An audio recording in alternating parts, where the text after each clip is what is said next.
I talked about walking. Now I want to talk about crawling or walking on all fours, your hands and feet. Quadrobics. Quadrobics? I don't know how to say it actually.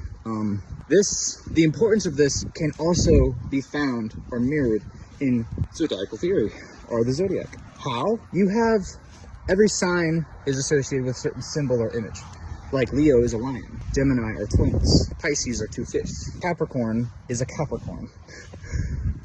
If you don't know what that is, look it up. And so all of these things have a movement style, and that movement style symbolically unlocks their meaning once you understand it, or not necessarily their meaning, but what it could articulate, what these signs could articulate, what these symbols could articulate. So the movement pattern or not even the movement pattern yet, but just like how they might move, the anatomy of their movement, either bipedal, quadrupedal, or no pedal, like a fish. Or now crab and the crab and a scorpion, I don't really know yet, but that's not important because they aren't part of this right now. What we're looking at are the quadrupedal signs. All of these signs that are quadrupedal are literally the signs of power. They just mean power. They don't mean diplomacy. They don't mean,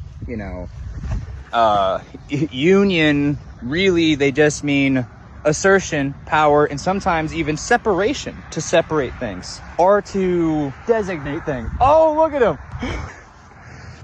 So how does this have anything to do with walking on all fours? Or maybe you find yourself, or maybe you think of yourself as someone who isn't assertive. Maybe you think of yourself as someone who has a weak core, not a very defined core, right? I'm not talking about like physically your core, but I'm talking like metaphorically.